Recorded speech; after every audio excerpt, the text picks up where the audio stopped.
থেকে কম খাটি, আপনি আমাকে বেতন কম দেবেন। উনি 8টা বাজে আসে, আমি 8টা বাজে আসি, উনি 9টা বাজে যায় রাত, আমিও 9টা বাজে যাই রাত, ওনার বেতন বেশি আমার বেতন কম। ও এই খবর, ঠিক আছে। ওই যে পাশের বাড়ি একটা গাবি একটা বাছুর দিছে, সেই বাছুরটা একটু তুমি দেখে আসো।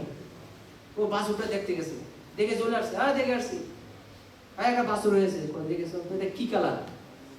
কালারটা তো খেয়াল নেই, তো যাও দেখে আবার কালার দেখতে গেছে, এখন কালার দেখে আসছে, হ্যাঁ এই হলুদ কালার।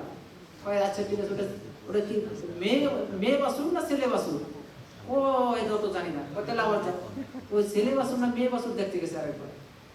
তো এরকম ভাবে 2-3 বার নমুনা ওনাকে নিয়ে আসছে, একবার না 3-4 বার গিয়েছে।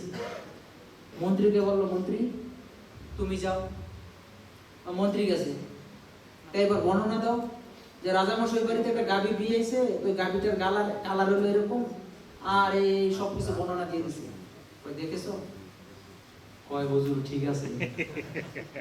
তো হনুমান, হ্যাঁ ও বারবার যাবে এত দূরের রাস্তা, ওকে ওই সঞ্জমনি গাছ খুঁজে খুঁজে পায় না পায়, ওই চিন্তা করলে হবে? সূর্য উদয়ের সময় হয়ে গেছে, তখন কি করতে হবে? ও নিজে এরকম এক পাহাড় ধরে নিয়ে আসছে কিনা? ভগবানের সেবাটা এরকম। এই মস্তফা একজনকে পাঠালাম, এই যে যাও ছানা নিয়ে আসো। এখন ওই মস্তফার ভিতর থেকে ফোন দিয়ে বলে, প্রভু ওই আরে কোন ছানা আনবো? কত কত ছানা আছে না? এই বাসমতি ছানা আনবো নাকি কালমতি ছানা, এই মতি ছানা, এই মতি ছানা, এই বললে হবে? পাঠাইছে প্রভু একটা ছানার জন্য, একটা নিয়ে চলি, আবার যদি ফিরত আসে, আবার যদি শুনতে আসে প্রভু কি ছানা, টাইম লস হবে না? হনুমানের ভিতরে চিন্তা। আমরা যদি কৃষ্ণ ভক্তি করে এরকম চলতে থাকতে হবে। অ্যাটলিস্ট যদি ভক্তি জীবন কেউ করতে চান, হনুমানকে স্মরণ করে। হনুমান কি করেছে ভগবানের জন্য? ভগবানের জন্য হনুমান, হ্যাঁ ভগবান তো একটা পাথর দিয়ে বালি দিয়ে রাস্তা করেছে স্বয়ং ভগবান, আর হনুমান ভগবানের নামের উপরে চলে গেছে, বলেছে জয় শ্রীরাম, ও পার হয়ে গেছে, রাস্তা লাগেনি কিন্তু, তাই না?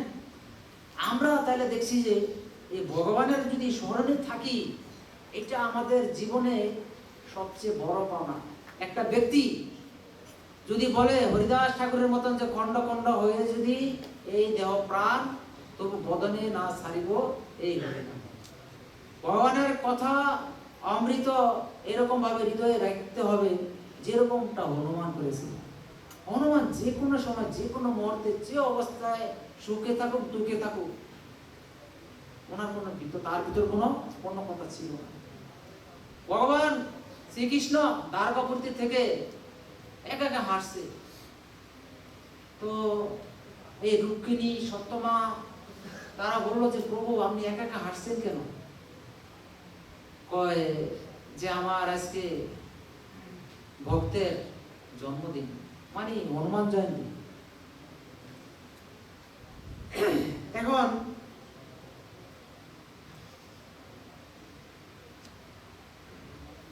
এখন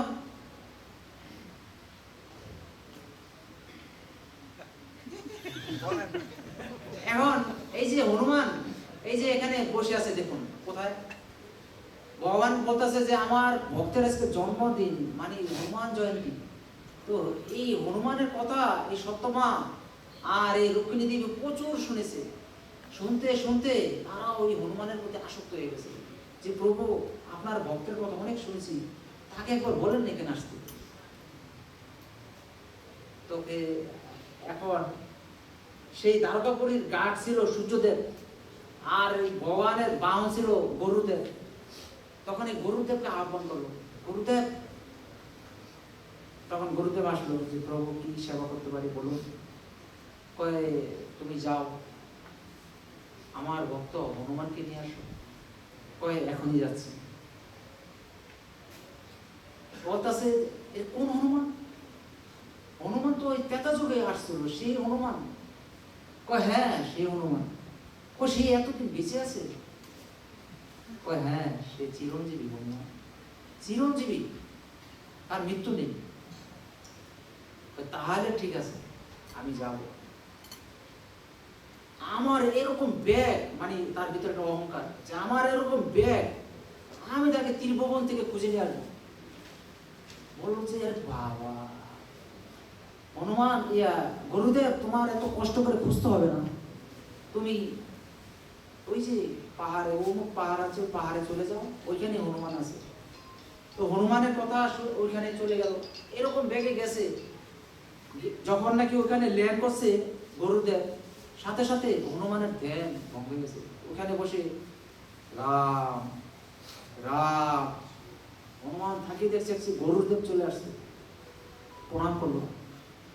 তখন এই গুরুদেব বলছে যে আপনাকে দ্বারকাপুরী কৃষ্ণ যেতে বলেছে।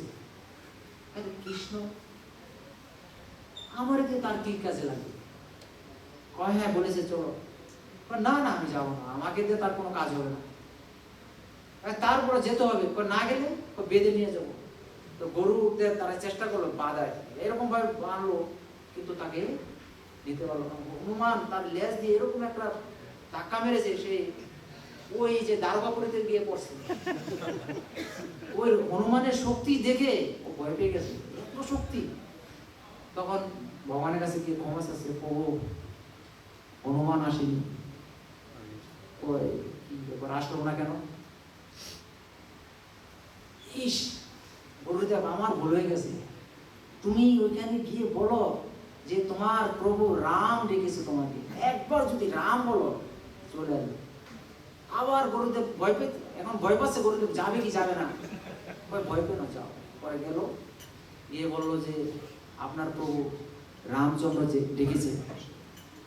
আর ভগবান রামচন্দ্রের কথা যখন হনুমান শুনেছে, হনুমানের চোখে জল ঝরছে, আর তার ভিতরে আনন্দ, এতদিন পর প্রভুর সাথে আমার দেখা হবে।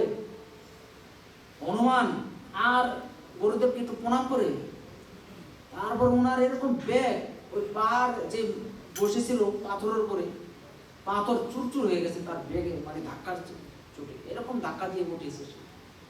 যখন সে গেল, গিয়ে যখন ল্যান্ড করলো দ্বারকাপুরীতে নামার সাথে সাথে ধুলায় গোবরাত হয়েছে, একদম ধুলা।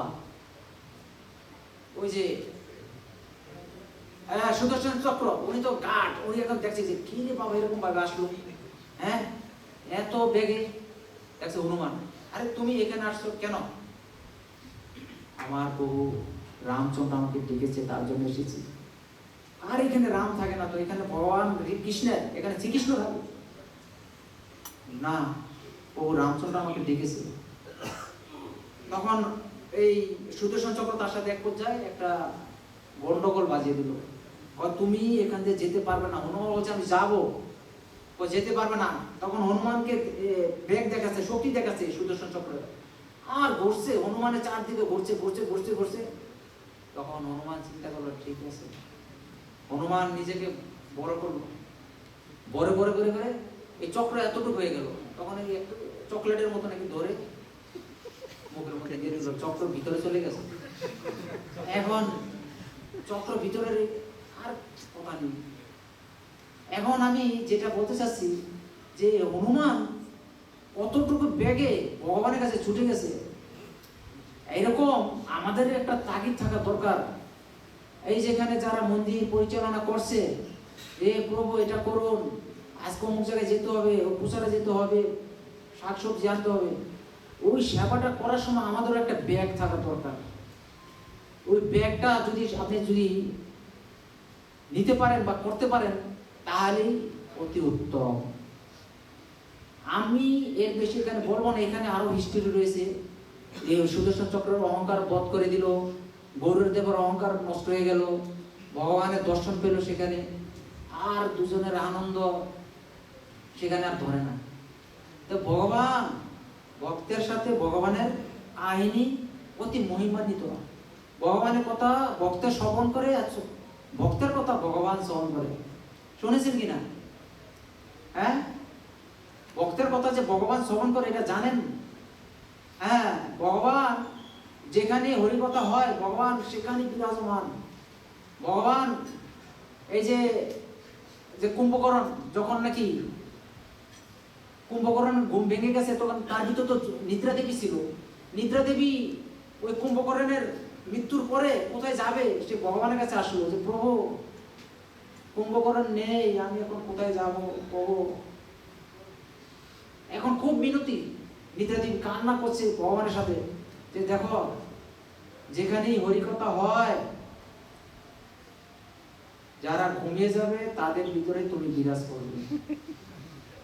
এই কিন্তু একটা আশীর্বাদ ভগবান নিদ্রাদেবীকে দিয়ে দিছে। যারা ভগবানের কথা শুনতে ঘুমিয়ে গেল তাদের জন্য কিন্তু বিপদ। এটা একটু খেয়াল রাখবেন। যারা হরিকথা শ্রবণ করে নিজেকে শক্ত রাখবেন, হরিকথা শ্রবণ করার জন্য চেষ্টা করবেন। আমি আর বেশি দূরে যাব না, ভগবানের কথা এখানে শেষ নয়, সপ্তাহ পরে মাস পরে হবে। তারপরে আবার যদি কোনোদিন দেখা হয়, কথা হয়, হবে। আজকে আমাদের কথা এখানে রইল, এখানে রইল আজ অমৃত লহরী বদন হরি বল। বলরাম অনুজ প্রভু কি জয়, শ্রীল প্রভুপাদ কি জয়, জয় গৌর প্রেমানন্দে। ক্ষমা করবেন কম সময়